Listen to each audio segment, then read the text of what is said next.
In Python, nested loops can be used to solve more complex problems. For example, the nested for loop is written by indentation inside the outer loop. Let's explore this further now and break down how a nested loop works. First, the outer loop will start and then step into the inner loop. Then the inner loop will run until its range limit is met, 10 in this case. Once the inner loop completes, it will come back to the outer loop for the next iteration and then step into the inner loop again. This will happen until the outer loop has reached its limit. Now let's explore an example using nested loops to iterate over two lists. For example, suppose you have two lists of integers from 1 to 9 and a count variable that is set to 0. You again have two loops, the outer loop which will iterate over list 1 and the inner loop which iterates over list 2. If you run this code, it gives an output of 90.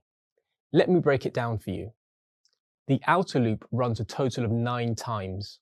The inner loop runs a total of 9 multiplied by 9, which is 81 times. And 9 plus 81 gives a total of 90.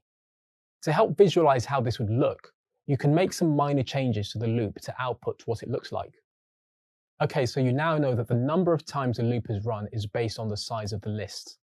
Now that you've learned about nested loops, let me demonstrate some code examples of nested loops. So I have VS Code open, and first let me start with a simple example and write a for loop. I type for I and I use the range function, so I have in range 10. Above the loop, I label it with a comment outer loop. This first for loop is considered an outer loop, and inside I will have an inner loop. I write a comment inner loop right under the first for loop. Now I type for j in, then I use the range function again, and I pass in a 10 and end with a colon. The 10 indicates the number of times the loop will iterate or repeat. In this example, I print out 0, and then I use end equals and a string with space in double quotes to ensure it prints out in an even manner. And lastly, I'm going to print out an empty line so that it goes to a new line in each iteration. If I run the for loop, the system prints out a 2D array grid. This is just to demonstrate how the for loop works. If I want to print out a single line, I can change the outer loop to 1. I clear my screen, run it again, and this time a single line of zeros is printed out because the outer loop only iterated once. This is all based on the outer loop only. It runs once, but when it goes to the inner loop, that it runs 10 times and prints out a 0 for each item on the same line. Every time the outer loop starts, it will go into the inner loop. The inner loop must finish before it comes back to the outer loop to start on 2, 3, 4, and so on. I can showcase that by simply changing the outer loop range to 2. In this case, only 2 lines are printed. So the first when I equals 0.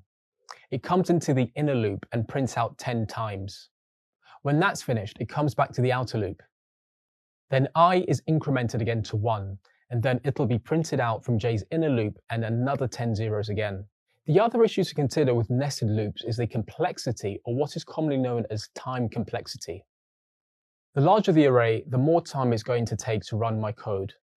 Let me showcase this by running a for loop for a larger range, but also putting a timestamp on it. I import the time module to put a timestamp in what's printed out. I class it as the start time equals time.time, which is the function that I want to call.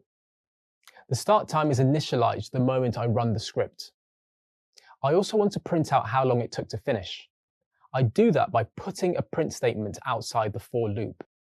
I then calculate the time as in the time it took to finish and then subtract that from the start time above. This is going to print out many decimal places, so I use another function named round, which rounds numbers to a decimal of my choice.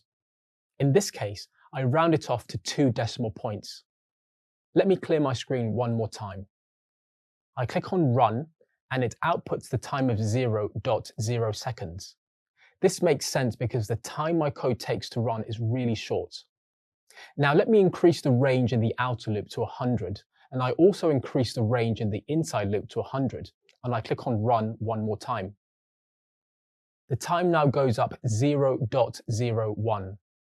In this case, it's not a big difference, but when you're dealing with large data sets, this will have a huge effect on the running time of my code. This time, let's say for example that I keep the outer loop to 100, but I increase the inner loop to 1000. I clear the screen and click on Run. The time increases to 0.04.